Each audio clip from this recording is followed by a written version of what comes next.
Muy buenas noches, estimados maestros. Vamos a empezar esta charla gratuita sobre el ABC de la investigación. ¿En qué contexto? En el contexto en que hay muchos profesores que les gustaría iniciar la actividad de redactar artículos científicos y publicarlos en revistas científicas. Por eso, la pregunta es, ¿eres profesor y quieres elaborar un artículo científico y publicarlo en una revista científica? Entonces, para esto nos está acompañando el doctor Frank Domínguez Chenguayén, que es magíster por la Universidad de San Marcos y también por la Universidad Pontificia Católica del Perú. Entonces, sí, Frank, a ver, te voy a dar el pase para que tú también puedas presentar el tema y ya comenzar con la disertación. Ah, sí, ya tienes audio. Buenas noches, Frank. Hola, ¿qué tal? Buenas noches. ¿Se me escucha? Sí, Ya, perfecto, gracias. Bien, vamos entonces a empezar esta charla que hemos preparado con Giancarlo. Básicamente, nosotros nos estamos planteando una pregunta. Si eres profesor y quieres elaborar un artículo científico y publicarlo en una revista científica, nos hemos planteado esta pregunta para poder dar algunas pautas generales, algunas sugerencias que quizás puedan ser de utilidad para ustedes si están interesados, por supuesto, en elaborar y en publicar un artículo. Lo primero que quiero señalar es que esta actividad de hacer un artículo y publicarlo es una actividad que implica una serie de procesos. Por supuesto, nosotros en el marco de esta charla vamos a ver algunos de estos procesos, pero no vamos a poder ver todos los procesos, porque hay varios procesos involucrados que tienen que ver desde la elaboración del artículo, por ejemplo, ¿no? Hasta el proceso para publicarlo, ¿no? Entonces son procesos que para poder explicarlos en realidad demandarían eh, algunos otros tiempos. Sin embargo, vamos a tratar con Giancarlo, con quien hemos elaborado este material, de poder dar una idea general de todos estos procesos. ¿De acuerdo? Permítame un momento, voy a cerrar la ventana porque yo vivo cerca al aeropuerto, entonces creo que si lo hago puedo disminuir un poco el ruido.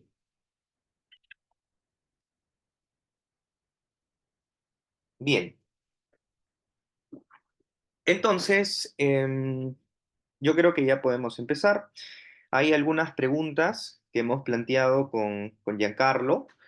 Y bueno, aquí hay 4 puntos sobre los cuales nosotros pretendemos conversar un poco en el marco de esta charla gratuita. En principio, queremos hablar un poco acerca del interés, que es muy importante en todo profesional, la elección del tema, que también es un tema relevante, y la identificación disciplinar. O sea, una primera parte de la charla vamos a hablar sobre este aspecto.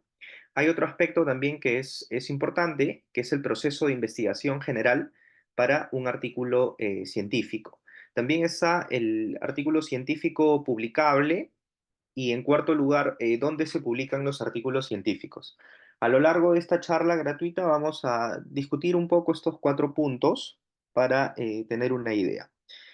Entonces, vamos a empezar por el primer aspecto y lo primero que nosotros tenemos que tener en cuenta si queremos elaborar un artículo científico es que tenemos que tener un interés. Eso es muy importante, ¿no? Porque muchas veces el interés va a definir el proceso de poder construir un artículo. Yo conozco muchos colegas que simplemente quieren hacer un artículo científico porque la institución o la universidad les pide que tengan o posean o elaboren un artículo, ¿no? Entonces, esa tampoco es la idea. O sea, la idea es que si tú quieres hacer y publicar un artículo, tienes que tener un interés, o sea, debe haber algo, bueno, debe haber algo, pero algo que parta dentro de ti de poder querer hacer un artículo. Por supuesto, hay que tener también una motivación, porque aunque no es un proceso difícil hacer y elaborar un artículo, sí toma tiempo, en realidad. Sí te va a tomar cierto tiempo, que no es un año, por supuesto.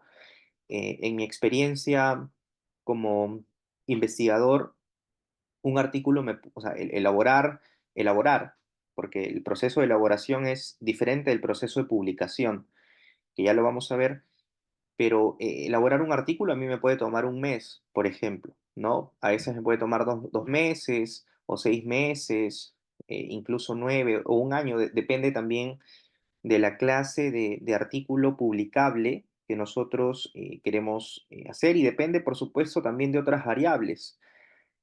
Los intereses que los investigadores tenemos cuando elaboramos artículos no son los mismos. A veces algunos temas son más atractivos y por ende nosotros inconscientemente podemos reducir más el tiempo y poder finalizar el trabajo, el artículo en este caso, mucho más rápido. Entonces, como primera observación, hay que indicar que para hacer un artículo hay que tener un interés, una motivación, debe haber un impulso, un deseo, ¿de acuerdo? Lo otro, que no es menos importante, es en qué disciplina me encuentro. También es importante poder definir cuál es la disciplina en la cual tú estás involucrado. Yo tengo colegas, por ejemplo, que tengo colegas que son del área de ingeniería y a veces quieren publicar, o sea, es decir, tienen un interés en publicar, hay una motivación, hay un impulso, hay un deseo. Ahora, la idea tampoco es que por el simple interés de querer publicar puedas tú publicar en cualquier ámbito, ¿no? Una sugerencia número dos aquí reside en que puedas tú ubicarte muy bien en tu disciplina y producir algo en el marco disciplinar de tu carrera, ¿no? Entonces, si tú eres de la carrera de educación, de la especialidad de educación, lo más conveniente es que tú produzcas algún artículo que esté ubicado, cuya localización esté dentro de tu disciplina, ¿no? No quiero decir que si, por ejemplo, tú eres educador, no puedas publicar sobre medicina, ¿no? O sea, es un poco difícil. Normalmente los investigadores publicamos cosas disciplinares, cosas que se ubican dentro de nuestras carreras, ¿no? Pero es importante también poner las fronteras sobre qué podemos y qué no podemos hacer. Hay que ubicarnos muy bien dentro de nuestra disciplina y saber qué es lo que a mí me interesa dentro de mi carrera y qué puedo hacer yo dentro de mi carrera en tanto un artículo científico. Eso también es importante. Y con ello podemos definir también si el tema es viable, ¿no? Es decir, cuánto tiempo me puede tomar, si está dentro de mis competencias investigativas, poder hacerlo. Cuando estos tres, eh, digamos que cuando estos tres aspectos no logran juntarse y, por ejemplo, solamente tienes interés, motivación, impulso y deseo de querer publicar, pero no logras identificar en qué disciplina estás, entonces pueden ocurrir algunas otras cosas que ocurren y actualmente, bueno, que han ocurrido y que actualmente están ocurriendo, por ejemplo. Lo que ustedes están viendo ahora en esta PPT que estoy presentando con Giancarlo, esta es una noticia que salió en Punto Final, salió el año pasado, pero actualmente sigue vigente. Y es una noticia cuyo título, bueno, se tituló de esta forma, La granja de los investigadores Bamba, ¿no? Lo que ocurrió aquí, por ejemplo, es que desde hace algunos años atrás, el Estado peruano tiene una plataforma que ustedes seguramente conocen, que es el Consejo Nacional de Ciencia y Tecnología, CONCITEC. Dentro de esta plataforma, todos los peruanos, todos aquellos que tenemos actividad profesional, podemos crearnos un perfil, ¿de acuerdo? Pero solamente una parte de los profesionales peruanos se encuentran dentro de una sección que se llama el Registro Nacional de Ciencia y Tecnología. es como si tuviéramos un conjunto, es como si el Estado tuviera una relación de profesionales peruanos en el Consejo Nacional de Ciencia y Tecnología, y aquí hay un pequeño subconjunto que es el Registro Nacional de Ciencia y Tecnología. Todos aquellos profesionales bueno, que tienen actividad profesional y que además tienen actividad científica, es decir, que tienen producción científica, por ejemplo, que publican artículos, libros o están involucrados con algunas otras actividades académicas, por ejemplo, participación en congresos, en charlas, en seminarios, en coloquios, simposios, etcétera, postulan para formar parte del Registro Nacional de Ciencia y Tecnología, que es el RENACIP. Para que tú puedas llegar a formar parte del RENACIP, como es mi caso, por ejemplo, tú necesitas tener producción científica. Por supuesto, esto te da algunos beneficios. Entonces, en el ámbito peruano, lo que ha venido ocurriendo y actualmente ocurre es que muchos profesionales, con el propósito de querer formar parte del RENACIP, de este Registro Nacional de Ciencia y Tecnología, han empezado a, digamos, a comprar autorías, ¿no? Es decir, estas personas tienen un interés en publicar, ¿no? En los artículos científicos, pero han empezado a comprar las autorías de un lado y de otro lado se han empezado a vender también las autorías. De eso trata un poco esta noticia, que es un video que está en YouTube, además, que probablemente lo han visto. Entonces, la idea es evitar que si tú tienes interés en elaborar un artículo y publicarlo, no solamente tengas ese interés, esa motivación, ese impulso, sino que puedas además también conducir ese interés dentro de tu carrera, dentro de tu disciplina y puedas elegir un tema dentro de ella. Porque también ocurre, que es lo que estás viendo en esta imagen, en el marco de esta noticia, digamos, a esta profesora, que es profesora universitaria, estuvo trabajando en la Universidad Continental. Lo que ocurrió aquí es que en el marco de la noticia, em, la profesora tenía muchos artículos publicados, es decir, tenía una producción científica bastante visible. Sin embargo, ella era educadora, o sea, era de la carrera de educación. Lo extraño es que cuando se empieza a rastrear, a trazar, digamos, la producción científica de esta profesora, se encuentra que había publicado artículos en medicina, o sea, en una carrera que evidentemente que ella no había estudiado, y entonces tenía producción científica en medicina y tenía también producción científica en ingeniería y en algunas otras carreras que no le eran afín. Entonces, y aquí podemos ver que hubo un interés, ¿no? O que existe un interés, pero ese interés no es necesario. O sea, no es total o exclusivamente único, ¿de acuerdo?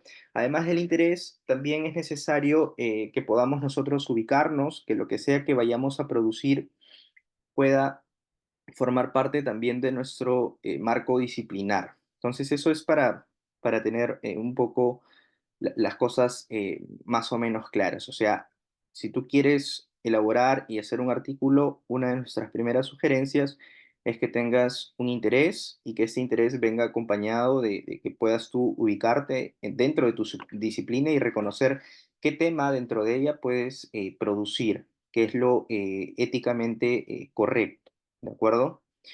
Em, Queríamos decir un poco esto. Creo que hay una pregunta. Justo aquí Lucía Narváez dice, escuché sobre los docentes RENACIP, pero quisiera saber qué responsabilidades tiene este tipo de docente y qué beneficios tendría.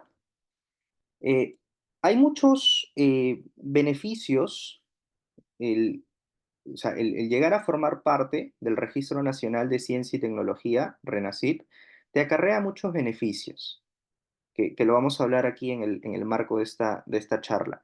Si eres profesor, primero, eres más atractivo para las universidades. Yo tengo colegas que vienen de la carrera de educación, es decir, que han estudiado en algún instituto técnico o en alguna universidad, han estudiado educación, por ejemplo, en lengua y literatura, o educación en primaria o educación en secundaria, y enseñan conmigo en la universidad. Ahora, Uno diría, pero uno podría decir, pero son de educación, digamos, de lengua y literatura y están en la universidad. Sí, lo que pasa es que son colegas que han dedicado buena parte de su carrera a investigar y son docentes RENACIP. Entonces, cuando tú eres un docente RENACIP, te vuelves muy atractivo para la universidad, porque la universidad, en términos generales, busca tener un cuerpo docente investigador. Y si tú formas parte de este registro, entonces vas a tener una valoración distinta, ¿ya?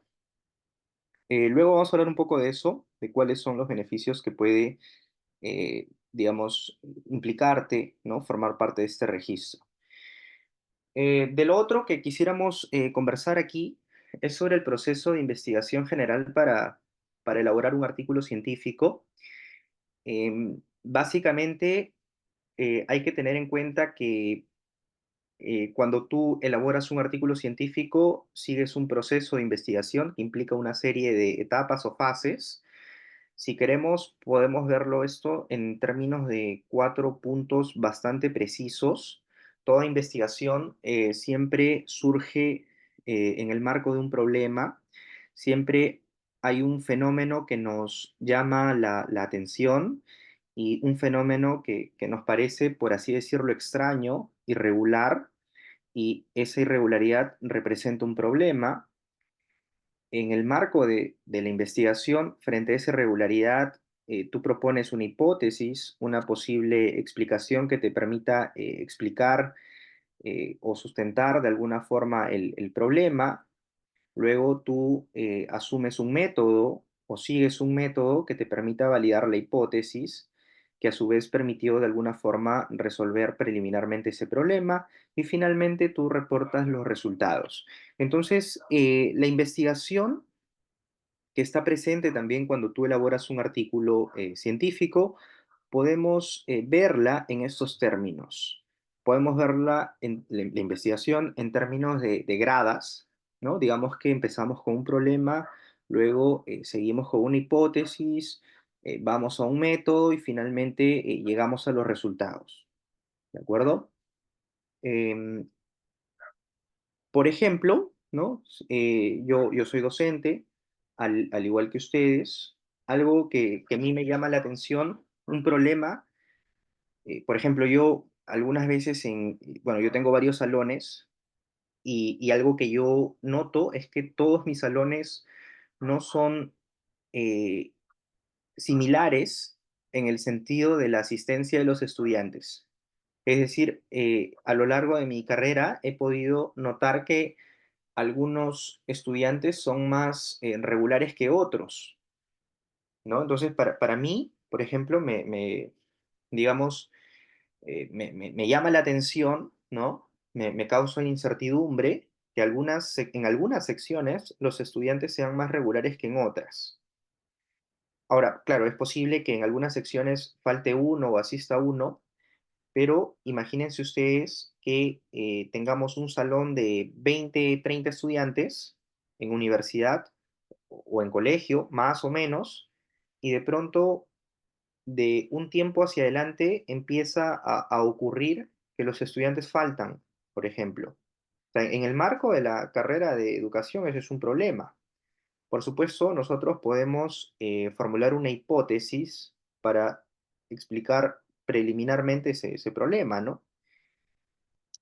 Podemos utilizar un método, de repente podemos emplear encuestas, entrevistas, por ejemplo, para intentar validar la hipótesis y finalmente podemos llegar a los resultados. Entonces, lo que está pasando aquí, en otras palabras, es que podemos hacer un artículo científico apelando o sea, en el marco de estos 4 pasos sobre la deserción estudiantil. Por ejemplo, la deserción estudiantil es un problema y se ve en las aulas, se ve en los salones. La deserción estudiantil ocurre. Ahora, ¿por qué ocurre? O sea, no lo sabemos, pero podemos dar una hipótesis, ¿no es cierto? Podemos dar una hipótesis, luego podemos plantear un método para validar esa hipótesis y finalmente podemos presentar los resultados. En este caso, los resultados pueden ser presentados en el marco de un artículo científico. en toda universidad, en todo instituto, en todo colegio, siempre hay deserción estudiantil, siempre. Ahora, ¿por qué? Bueno, para responder y por qué hay, digamos, responder esa pregunta, necesitamos llevar a cabo una investigación. Y lo podemos hacer. Y los resultados que se puedan reportar ameritan reportarse en el marco de una publicación científica, es decir, eh, a través de un artículo, ¿no? De hecho, si tú googleas, es decir, si accedes a este motor de búsqueda Google y colocas deserción estudiantil, te vas a encontrar con muchísimos artículos que tratan ese fenómeno, ese problema, ¿no? Esto es un poco para ejemplificar que para elaborar un artículo científico, de alguna u otra manera, digamos, partimos de estos cuatro elementos: problema, hipótesis, método y resultados. Ahora, en mi experiencia particular, las investigaciones que yo tengo, también he seguido de alguna u otra manera estos cuatro pasos. Siempre que he publicado un artículo científico, siempre ese artículo científico ha sido en principio ha sido el resultado de algo que a mí me llamó la atención. Por ejemplo, el año pasado, ¿no? No sé si ustedes están, bueno, no, el año pasado no, bueno, el año pasado hice el artículo, se publicó el artículo científico, pero en el 2019, si no me equivoco, ¿no? Porque también ya ha pasado un poco de tiempo. Claro, yo el año pasado hice un artículo sobre un fenómeno que ocurrió en el 2019. Hace unos años atrás ocurrió algo muy interesante, o sea, interesante en el sentido de cómo la prensa peruana, la prensa escrita peruana, cubría creo que, no sé si se esté viendo mi pantalla. Sí se ve, sí se ve. Ya, ¿sí? Porque aquí veo otra pantalla. Bueno, será tu computadora, pero estás proyectando la escalera, problemas, hipótesis, métodos, resultados. Ah, ok, ya. Ay, ay, ay, porque acá me parece pantalla compartida 2, dice de Giovanna Obregón, ¿no? Ya, ya, ya, ya, perfecto. Entonces, claro, creo que si les aparece igual que a mí, entonces tienen que seleccionar ahí donde dice pantalla compartida. Ya, ahora sí solamente está la mía. Ya. Por ejemplo, a mí hace algunos años atrás me llamó la atención que ocurrió un incidente en McDonald's, que es un restaurante de comida rápida. Dos jóvenes empleados fallecieron en McDonald's. Lo que me llamó la atención es que cuando la prensa peruana, la prensa escrita peruana, empieza a reportar este suceso, ocurren noticias del siguiente tipo, ¿no? Pueblo Libre: dos trabajadores mueren electrocutados cuando limpiaban local de McDonald's. Aquí tenemos dos agentes, socialmente tenemos dos agentes. Está el empleador, que es McDonald's, y están los empleados. Entonces, lo que me llamó a mí la atención es la forma en la que la prensa empezaba a cubrir este tipo de noticias. Dos trabajadores mueren electrocutados cuando limpiaban local de McDonald's. O, por ejemplo, dos jóvenes mueren electrocutados en local de comida rápida en Pueblo Libre. Ahora, habían otras noticias que me parecían también interesantes, ¿no? Por ejemplo, que no las he puesto aquí, pero también son rastreables. Dos jóvenes mueren, o dos jóvenes enamorados fallecen porque no usaban indumentaria. Pero lo que a mí me parecía un problema, digamos, un fenómeno, una incertidumbre, es que la prensa peruana empezaba a, a mitigar, digamos, a desvanecer, a debilitar estas relaciones de poder que existían entre el empleado, o sea, el empleador y el empleado, ¿no? O sea, pareciera que los trabajadores hubieran fallecido porque estaban limpiando el local, ¿no? O hubieran fallecido porque no usaban la indumentaria adecuada. Pero en ningún momento la prensa señalaba que fallecieron por las condiciones que el empleador les daba a a sus trabajadores, ¿no? O sea, más pareciera que la prensa construía realidades, o sea, construía discursivamente realidades en las que estas dos personas fallecieron por causa de ellos, ¿no? Entonces, para mí eso fue interesante, o sea, para mostrarte un poco cómo yo empiezo a producir artículos científicos a partir de problemas, fenómenos o cosas que observo en la realidad. Y entonces me pareció interesante y formulé una hipótesis en ese entonces, y la hipótesis fue más o menos de esta manera. La prensa escrita peruana ofrece representaciones discursivas distintas del empleador McDonald y de sus empleados en el marco del siniestro, ¿no? Es decir, según yo, bueno, cuando leía más noticias, empezaba a ver que la prensa tenía representaciones discursivas diferentes para el empleador y para sus empleados, ¿no? Entonces, apliqué un método, que en este caso es el recojo de discursos producidos por la prensa peruana y su posterior análisis, porque me interesaba bastante poder descubrir cómo el empleador, o sea, cómo McDonald's se representaba discursivamente en el marco de la prensa, ¿no?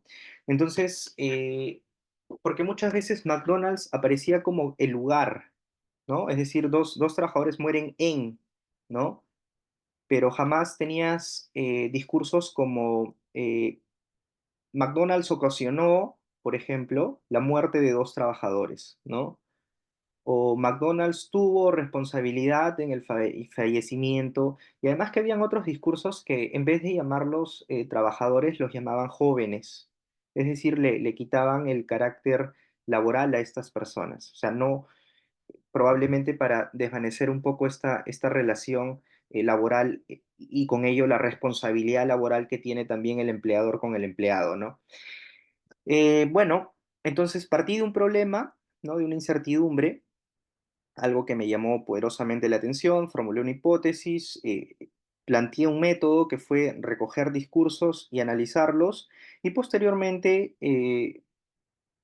proyecté los resultados, ¿no? Uno de los descubrimientos fue que, digamos, hubo representaciones hegemónicas, ¿no? A través del análisis crítico del discurso entre el empleador y el empleado, ¿no? Es decir, la prensa no representaba de la misma forma a McDonald's y a sus empleados. Tenían representaciones discursivas diferentes. Probablemente porque socialmente tiene más poder, ¿no? Socialmente para la prensa McDonald's que los empleados, ¿no?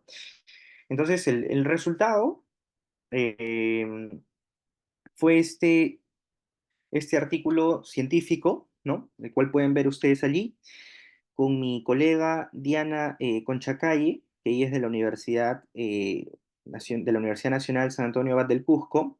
Ella es de la carrera de educación, por cierto, es de la carrera de lengua y literatura.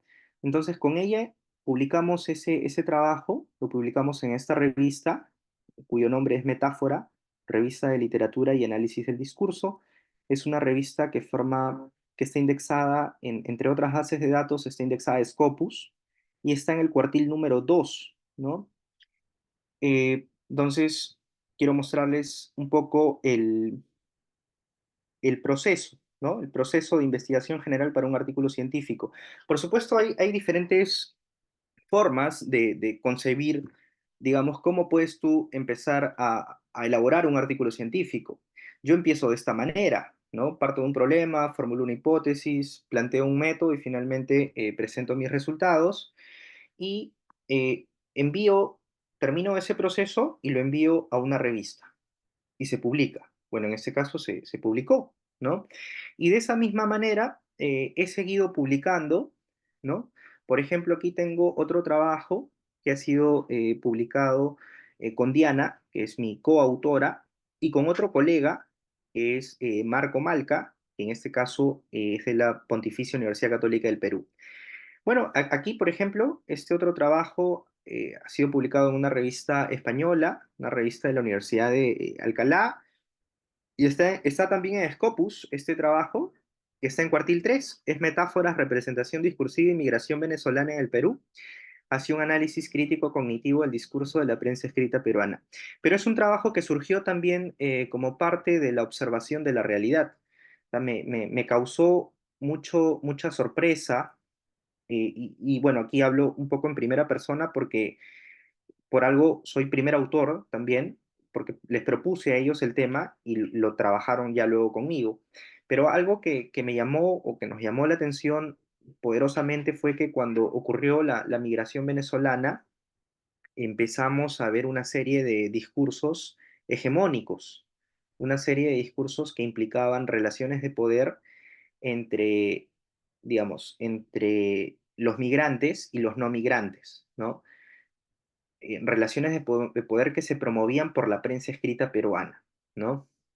Y bueno, igual, o sea, nos llamó la atención, observamos un problema en la realidad, formulamos una hipótesis, aplicamos un método y luego reportamos los resultados y publicamos este trabajo en una revista española.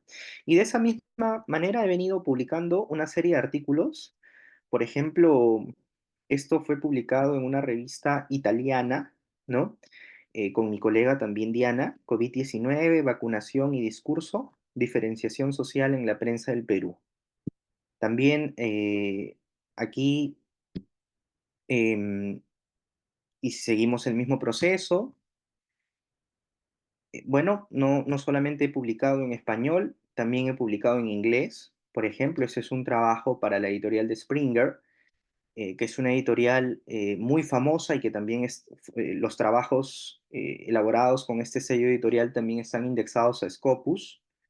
Entonces, bueno, yo a lo largo de mi trayectoria, de mi corta trayectoria en realidad, ¿no? He venido publicando en español, en inglés y en revistas extranjeras. Este es otro trabajo, ¿no? Y entonces, ya no quiero seguir mostrando más trabajos porque tampoco esa es la idea, eh, pero en el marco de este segundo aspecto, el proceso de investigación general para un artículo científico, yo creo que si ustedes están interesados en elaborar un artículo, en principio hay que ordenarnos un poco y yo empleo este proceso, que es problema, hipótesis, método y resultados. Me funciona bastante bien, ¿no? Eso es como segundo punto. Como tercer punto, que es el artículo científico publicable, hay una pregunta que podemos hacernos aquí. ¿Por qué reportar los resultados de una investigación en un artículo científico? Vamos a indicar que el artículo científico representa un género discursivo ad hoc. Quiero decir que es un género discursivo, es una clase de texto que es bastante conveniente para promover la investigación. Claro, la investigación también ocurre en otros formatos. Cuando tú elaboras una tesis, que puede ser una tesis de licenciatura o puede ser una tesis de maestría o una tesis doctoral, también hay investigación en esta clase de trabajos. Por supuesto, cuando tú presentas un libro, en un libro también hay una investigación. Pero lo que estamos diciendo aquí es que el género discursivo ad hoc ocurre principalmente, es decir, que el género discursivo ad hoc, digamos, creado para promover la investigación, es principalmente a través de los artículos científicos, ¿ya? Y vamos a decir eso también porque nosotros principalmente hacemos tesis, no porque querramos investigar, ¿no? Vamos a tratar de ser un poco sinceros con este tema. Eh, claro, o sea, es posible que nos guste investigar y de que hagamos una tesis con bastante gusto, ¿no es cierto? Pero mayormente hacemos las tesis porque las universidades nos piden que las hagamos. Por ejemplo, yo he hecho mi tesis de licenciatura con mucho gusto, con mucho amor, con mucha pasión. Me he encerrado en mi oficina y la he hecho porque la universidad me pedía que la haga para obtener mi título o mi licenciatura, ¿no? Ahora, he hecho una tesis de maestría en San Marcos también, igual, quizás con una mayor pasión, pero finalmente es porque la universidad me pedía que haga la tesis, ¿no? Con el propósito de poder demostrarle mis capacidades investigativas y de poder lograr mi grado, ¿no? Y de la misma forma he hecho mis otras tesis en Católica y nuevamente en San Marcos con ese propósito. Entonces, hacemos tesis no necesariamente para promover la investigación, sino porque es un requisito que nos imponen las diversas instituciones. En algunos casos, ¿no? También. Y los libros, bueno, hay diferencias entre hacer un artículo y hacer un libro también. Depende de qué clase de libros también, ¿no? Pero una idea central aquí es que cuando tú haces un artículo científico, generalmente lo haces porque quieres y te gusta investigar, ¿no? Ahora, sin desmerecer, por supuesto, otros aportes, libros, hay varios, ¿no? Por ejemplo, aquí tenemos un libro relativamente famoso, o sea, digo relativamente famoso en el sentido de popular, de Mónica Cabrejos, cuyo título es Ni puta ni santa, ¿no? Hay otro libro que también me parece respetable, ¿no? Que es el de Cristian Bravo, que es Recetas para el Alma, o recordarán ustedes toda esta historia melodramática que hubo con el expresidente Vizcarra, ¿no? El de Pío Nono de Vitrina. eh, la autora también sacó un libro, ¿no? Entonces, los libros no es que estén mal, pero no son tan uniformes como los artículos científicos. Depende de las editoriales también. Pero un artículo científico, por lo general, siempre va a tener un proceso de revisión por pares. Y un artículo científico, además, yo no puedo hacer un libro, no puedo hacer un artículo científico sobre mi vida, por ejemplo.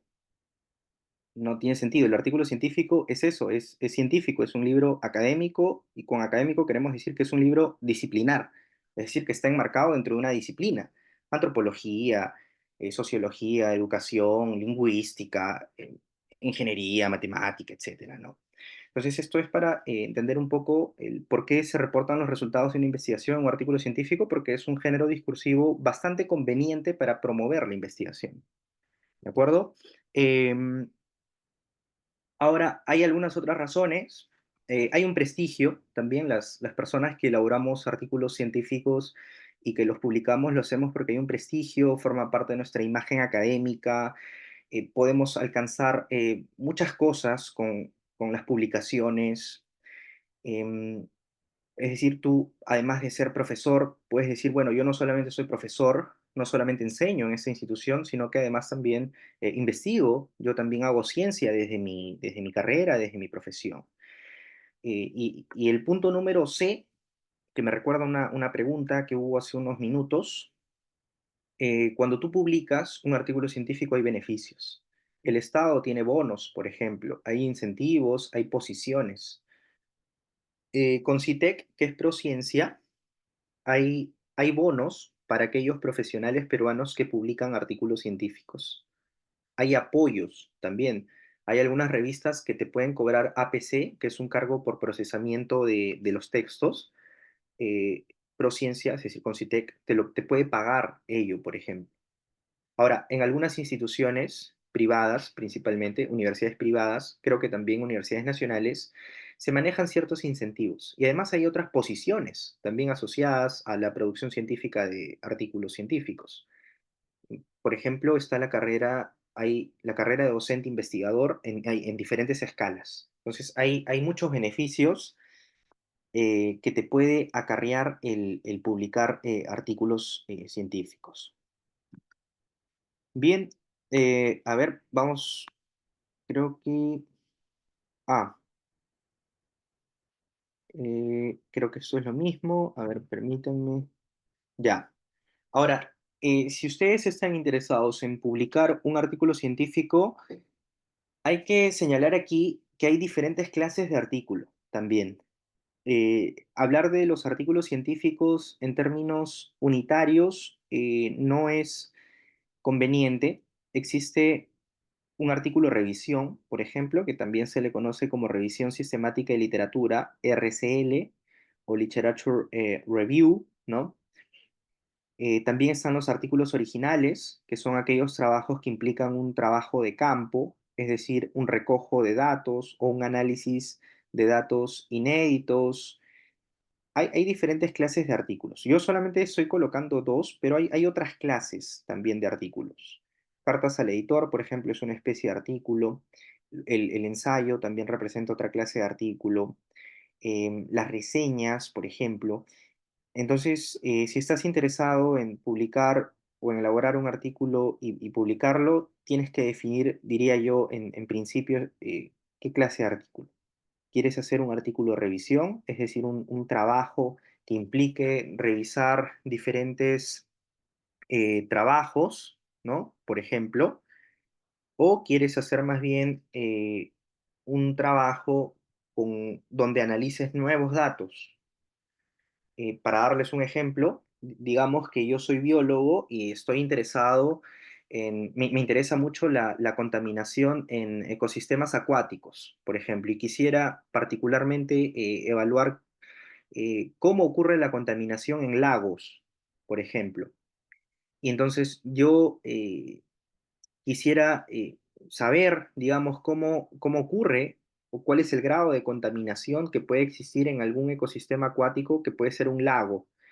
Entonces, yo esa pregunta la puedo responder a través de un artículo de revisión, es decir, busco diferentes trabajos cuyas variables tengan que ver con dos cosas, contaminación y ecosistemas acuáticos.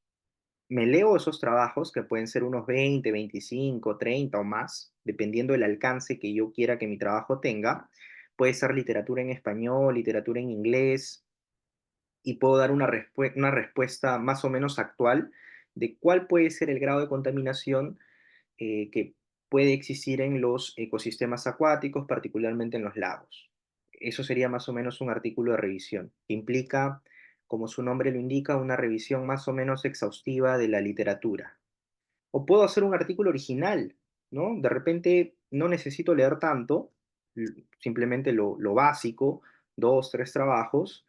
De repente me voy al río Rímac, que es un ecosistema acuático, me voy y recojo una muestra, de repente puede ser una muestra de, digamos, de algún organismo, o puede ser la misma unidad dentro del ecosistema acuático, una parte del agua, la llevo a mi laboratorio, por ejemplo, ¿no? Si es algún organismo, digamos que al organismo lo investigo, digamos que le saco los órganos y empiezo a observar, ¿no? Y puedo yo más o menos reportar nuevos resultados a partir de ese trabajo, ¿no? Entonces, aquí habría que definir qué quieres hacer realmente, ¿no? Si quieres hacer un artículo de revisión o quieres hacer un artículo original, ¿no? Ahora, claro, estoy dando un ejemplo en el marco de la biología, ¿no? Pero aquí creo que nosotros no somos biólogos, somos más bien de la carrera de educación.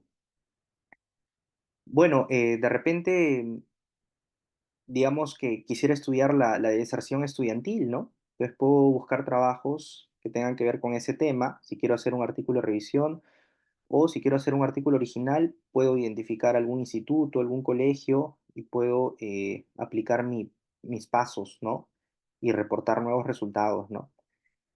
Aquí tendríamos que ver algunos vacíos. Los temas son nuevos.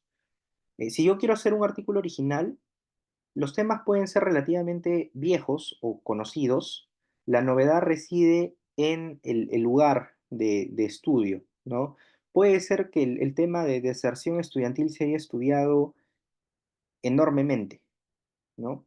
Pero probablemente no se ha estudiado la deserción estudiantil en el colegio X, o en el colegio Y, o en el colegio Z, por ejemplo. Entonces vamos a decir que existe un vacío poblacional en esos colegios X, Y y Z. No podríamos decir que existe un vacío metodológico, porque la metodología se conoce para estudiar la deserción estudiantil, ¿no es cierto? Pero un vacío poblacional sí.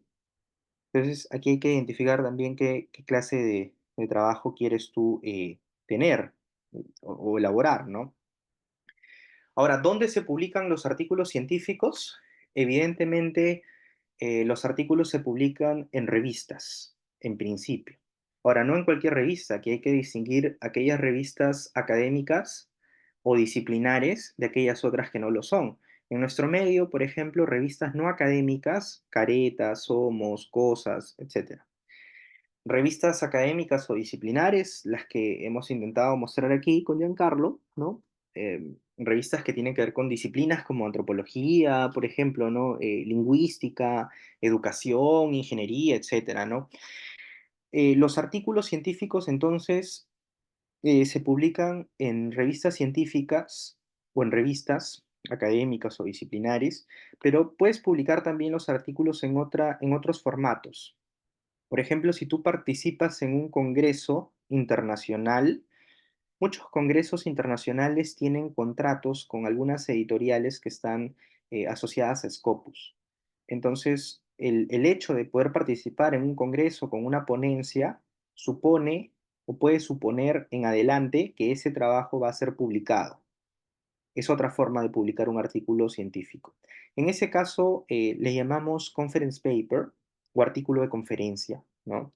Ahora, existen también algunos números temáticos, algunas revistas organizan algunos números monográficos particulares, pero para redondear un poco la idea de dónde se publican más o menos los trabajos en revistas académicas o puedes participar en algún congreso, ver si el congreso tiene algún contrato con alguna editorial y si va a publicar también. Ahora, ¿cuáles pueden ser los parámetros o los indicadores para escoger revistas? Ese es otro aspecto importante. Actualmente tú colocas, por ejemplo, en esta red social bastante famosa, en el Facebook, publicar artículo y te van a salir miles de revistas. Ahora, hay ciertos parámetros. En nuestro medio es muy valorado que que tu artículo sea publicado o que hayas publicado en una revista que esté indexada a Scopus, por ejemplo, o a Web of Science o a Cielo, ¿no? Pero son algunos parámetros. Yo personalmente, cuando envío un artículo en principio, cuando yo envío un artículo para publicar, cuando yo lo hago, siempre trato de que yo investigo la revista. O sea, la revista no solo tiene que ser de mi especialidad, es decir, una revista de lingüística o que esté involucrada con los fenómenos lingüísticos, sino busco también que esté indexada a Scopus. Ahora, ¿por qué? Porque Scopus es una base de datos que de alguna forma garantizan que las revistas sigan o cumplan con ciertos indicadores. Lo que ocurre es que eh, revistas se pueden crear. Yo mismo legalmente puedo crear una revista. Yo, por ejemplo, yo no soy médico, pero puedo crear una revista sobre medicina, por ejemplo. ¿Cuál es el problema de que yo cree una revista sobre medicina? El problema puede ser que yo eh, acepte que se publiquen en mi revista trabajos de profesionales que no son médicos, por ejemplo.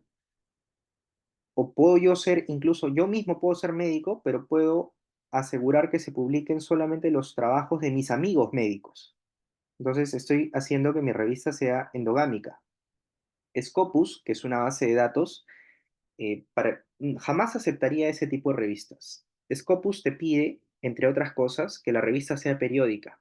Es decir, que si la revista señala que publica 2 veces al año o tres, se cumpla a lo largo del tiempo, en cada periodo, ese tiempo, ¿no? Scopus te pide también que haya un proceso de revisión por pares a doble ciego. ¿Qué quiere decir esto?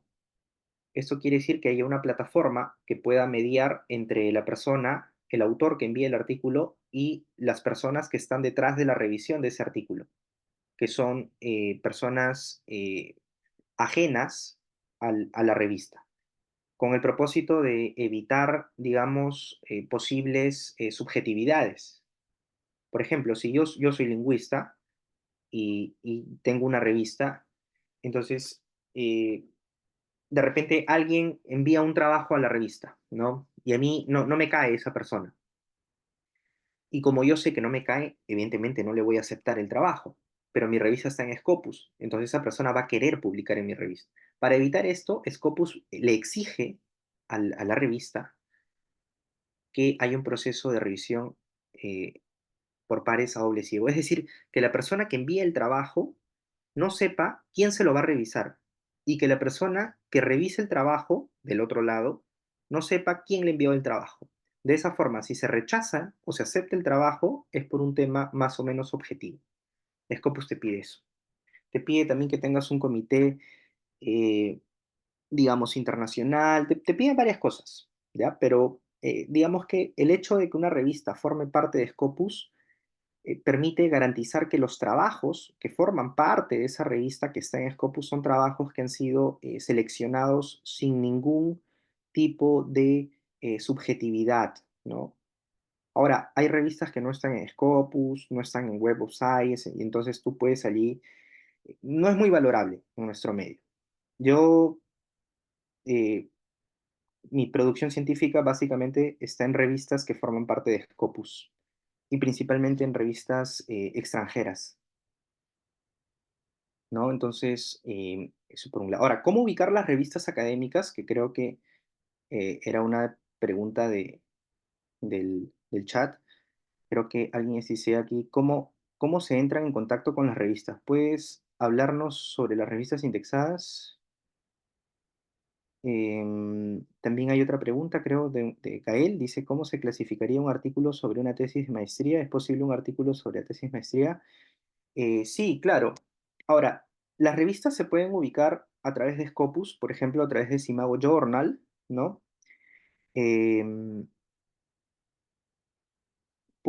hay diversas formas, por ejemplo, estos son algunos buscadores, ¿no? Para encontrar revistas. Yo he publicado, por ejemplo, en los más importantes, que es Scopus, Springer, ¿no? Que lo vieron hace un momento, en Web of Science. Algunos de mis trabajos están en Cielo, otros están en Redalic, por ejemplo, ¿no? Principalmente Scopus, todos los trabajos que tengo han sido enviados a revistas que forman parte de esta base de datos, ¿no? Entonces, estos son algunos lineamientos y para recapitular un poco, dice aquí que hemos visto ahora, bueno, hemos visto que para elaborar un artículo y para publicarlo, no solamente es necesario el interés, hay que identificarnos también con nuestra disciplina para evitar posibles compras y ventas de autoría, ¿no? O sea, es más o menos inconcebible, por ejemplo, que tengas un artículo con un ingeniero, con un médico. Ahora, no quiero decir que no puedas estar involucrado en un trabajo que sea ajeno a tu carrera, no quiero decir eso, pero es un poco raro que alguien que no sea de la carrera pueda de alguna forma tener alguna contribución, eh, digamos, real en el trabajo, ¿no? Por ejemplo, yo con Giancarlo no habría em, no habría ninguna extrañeza de que Giancarlo y yo tuviéramos algún artículo juntos, porque él es de la carrera de educación, de lengua y literatura, bueno, yo soy lingüista, además los dos hemos estudiado la maestría en lingüística, entonces evidentemente el lenguaje nos conecta a los dos, pero si Giancarlo fuera ingeniero y yo soy, por ejemplo, no sé, antropólogo, es raro, ¿no? O de repente yo soy médico y él es, digamos, profesor de matemáticas. Es un poco raro, ¿no? Cómo él puede haber contribuido en mi trabajo, como yo en el suyo, ¿no?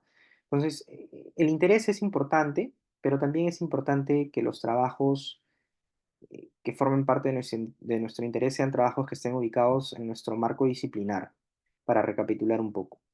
Es necesario, en segundo lugar, tener también en cuenta el proceso de investigación general y justamente que es un proceso eh, no lo vamos a agotar en un día o en una semana, o sea, eso te toma un tiempo, ¿no?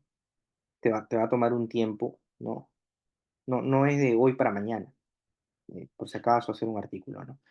En tercer lugar, tienes que definir qué clase de trabajo quieres hacer. De repente se te acomoda mejor hacer un artículo de revisión, una revisión sistemática de literatura. Revisas 15, 20 trabajos y produces un texto, ¿no? O de repente quieres hacer un artículo original.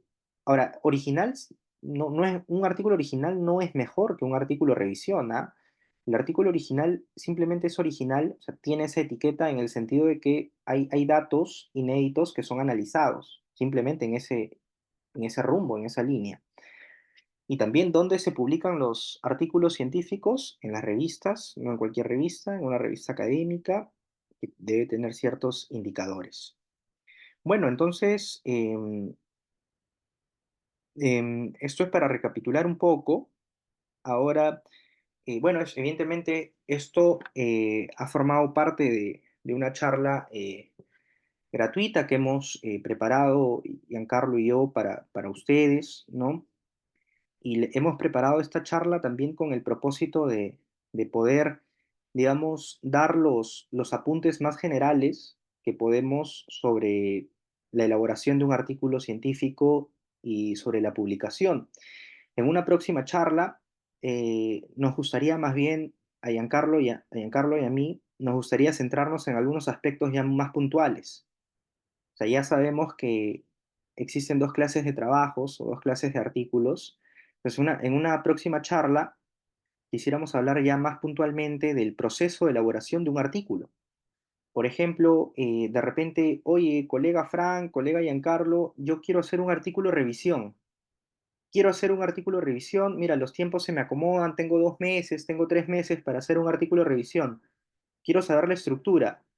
Entonces, listo, en esta segunda charla que vamos a dar con el colega Giancarlo, vamos a hablar de la estructura de un artículo de revisión. ¿Cuál es la estructura y cómo tienes que redactar esa estructura? Además, vamos a hablar también de la estructura de un artículo original. De repente, oye colega, yo quiero hacer un artículo original porque, mira, yo he hecho una tesis de maestría y quisiera reportar los resultados de esa tesis en un artículo original. ¿Cómo tengo que estructurar mi artículo? ¿No? ¿Cómo tengo que redactarlo? Bueno, mira, la estructura es esta. Ya tienes la información, ya hiciste tu tesis, si quieres hacer un artículo de tu tesis, si es posible. Ya, pero ¿cómo lo hago? En esta charla vamos a brindar la estructura de un artículo original y la redacción, cómo tienes que redactarlo también. Oye, ¿tienes algunos ejemplos? Vamos a dar también en esta próxima charla ejemplos de artículos de revisión de ambas clases, ambos tipos, y de artículos originales, ¿no? Y luego, un segundo aspecto puntual, vamos a hablar acerca del proceso de publicación de un artículo. De repente alguien dice, ¿y cómo busco la revista? O sea, yo ya sé que tengo que entrar al internet, evidentemente estoy viendo que hay que entrar al Google, pero ¿cómo?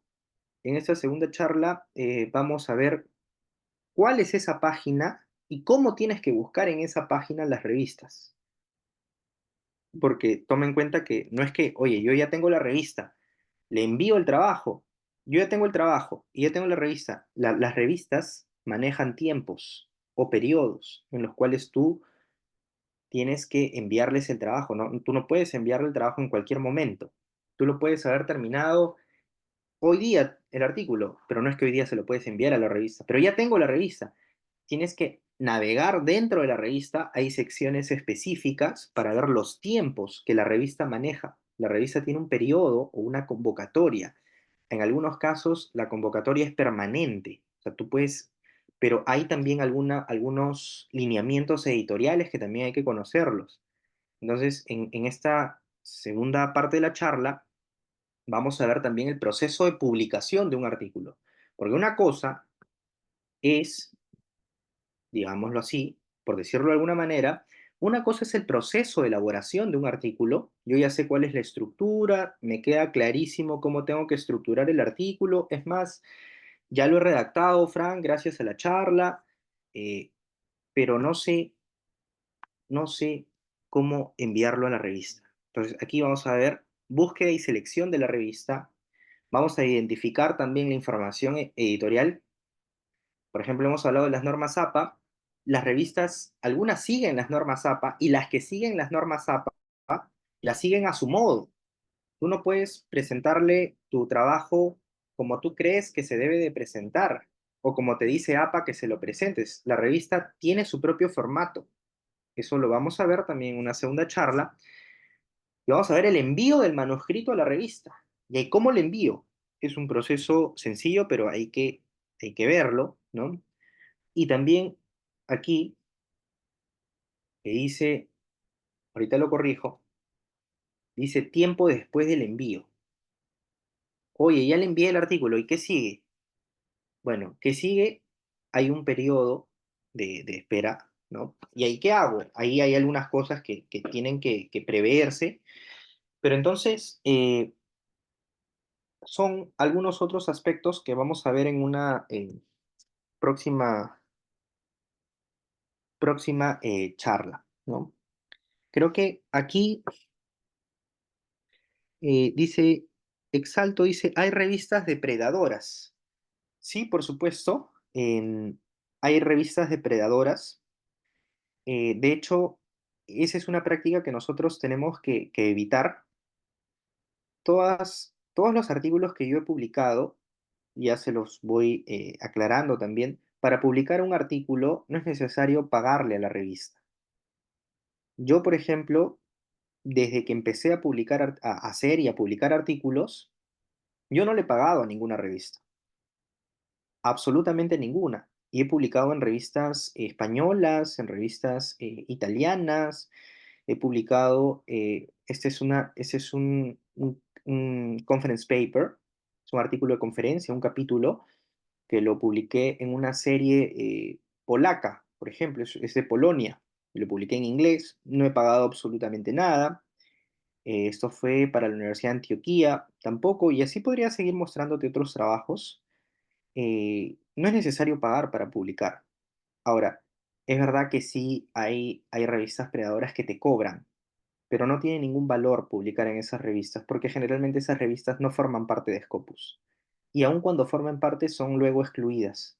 Es vergonzoso publicar en una revista predadora, en realidad.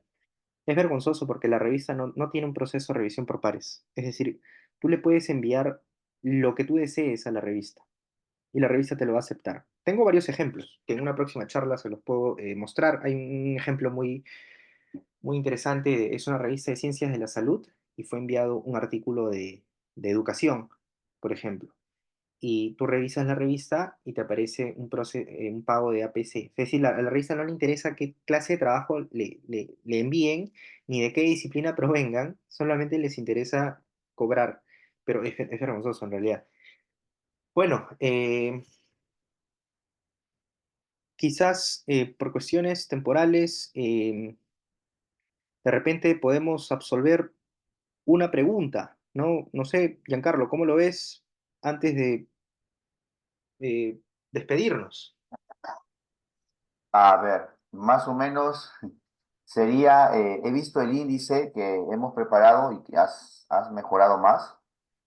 ¿Cuántas horas duraría la siguiente charla, no? Que ya sería remunerada. ¿Y qué día sería?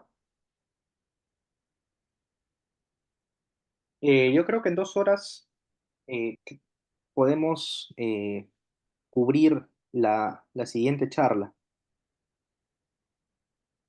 2 horas, sí, me parece bien. El título es muy tentativo y hay que recordar que hay muchos maestros que ya tienen su tesis de licenciatura, tienen su tesis de maestría o su tesis doctoral y pues con esta charla ellos ya podrían tomar la iniciativa o ya cumplir un primer paso para que puedan convertirlo en un artículo científico, ¿no? Y qué mejor que con la experiencia que tú tienes ya en revistas indexadas y también en revistas extranjeras, ¿no? Por esa parte me parece genial. Y bueno, sería ya para invitar a los maestros, vamos a sacar el afiche en unos días, ¿no, Frank? Sí, sí, sí. Justo ahí alguien creo que dice, me agradaría investigar cambios y transformaciones en los cerebros de la generación alfa y beta con relación a la enseñanza y aprendizaje.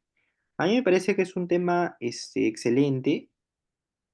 Em, Ahora, habría que, digamos que en el marco de esta segunda charla, habría que buscar la revista, ¿no? Que es justamente como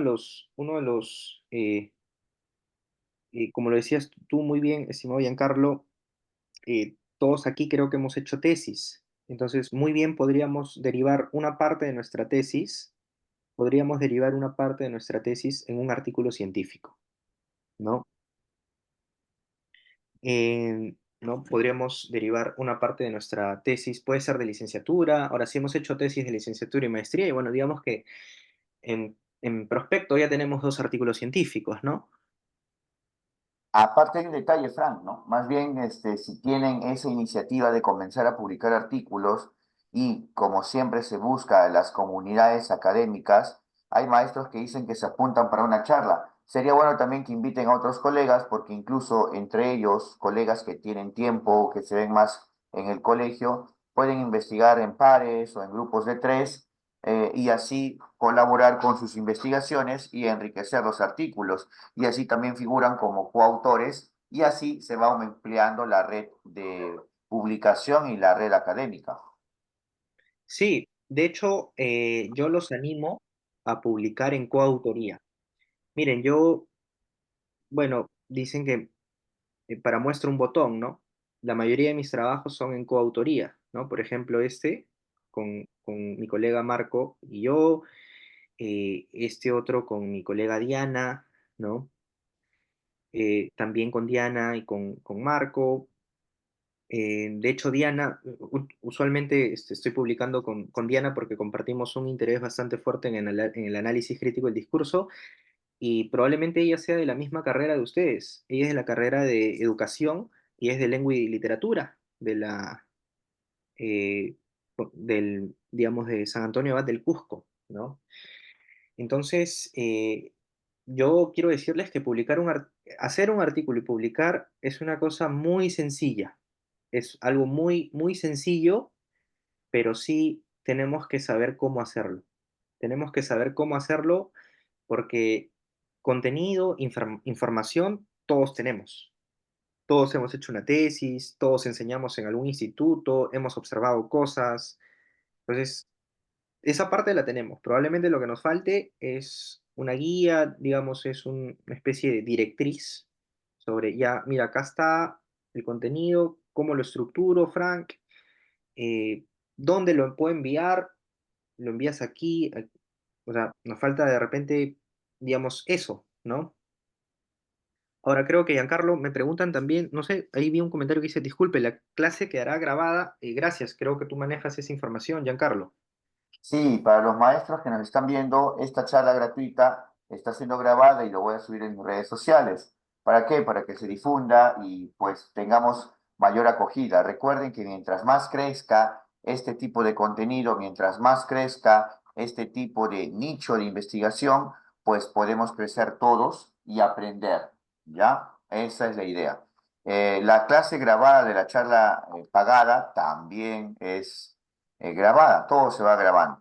Ujú. Sí, Fran, los detalles de la charla también ya lo vamos a dar, ¿sí? Entonces, la diapositiva, la grabación se va a dar a los maestros que se inscriban para la segunda charla, que ya va a ser un domingo, Fran. Tú vas a decidir la fecha.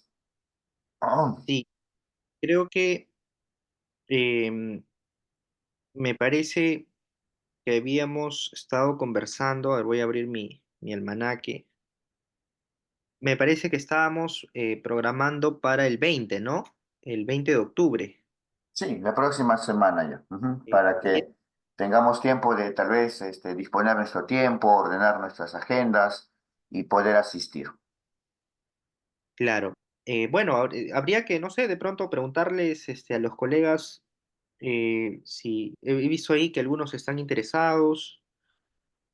eh, no sé si los demás también, eh, porque la idea es también orientar un poco la charla hacia los intereses de los colegas, ¿no? De repente, no sé si escucháramos algunos minutos de qué carreras son por ahí, de repente, Giancarlo, ¿será posible? Micro libre. A ver, de qué carreras son, colegas? Ah, ya, chat. Los asistentes, si pueden escribir en el chat de qué carreras son. Creo que la mayoría son de educación, pero pueden cambiar tal vez las especialidades, ¿no? Por ejemplo, Mario, que me parece muy interesante lo que escribe, dice, tengo un problema detectado en mi institución. O sea, por ejemplo, Mario ya tiene su artículo científico, porque todo artículo empieza con, toda investigación empieza un problema, ¿no? Dice, quiero desarmar el artículo científico, solo tengo datos de población, ¿hay alguna especificación, la cantidad de población para armar? Bueno, Mario, quiero decirte que si tú ya tienes los datos, tienes todo. Si tú tienes datos, estamos hablando de un artículo original, por ejemplo, ¿no? Ahora, para poder estructurar tus datos, se requiere saber cuál es la estructura del artículo, ¿no? Que es lo que vamos a hablar, ¿no? Exalto dice, soy de educación. Raúl, armas de comunicación. Uy, yo justo... Raúl, cuando dices de comunicación, ¿te refieres a comunicación social o educación en la especialidad de comunicación? Todos son educadores, Frank. Ah, ok, ya. Educación, educación, lengua y literatura. Uy, como mi coautora, estimado Giancarlo. Giancarlo, tú también eres de lengua y literatura, ¿no? Sí, la mayoría creo que en el chat y en el grupo de WhatsApp son de lengua y literatura, o comunicación o afines. Creo que Verónica dice, podría ser sábado, aunque lo hemos programado para domingo, ¿no? Sí, vamos viendo cómo nos va con los domingos, si no lo podemos ver a un sábado, ¿no? Ujú. Pero la idea es esa, ¿no? Fomentar investigación. Bueno, Frank, a ver, algunas palabras finales. Sí, estaba leyendo, me había perdido. Oye, mira, dice, Gael dice que es de educación de la UNSA y egresado de lingüística. Gael, ¿de la maestría de lingüística o del pregrado?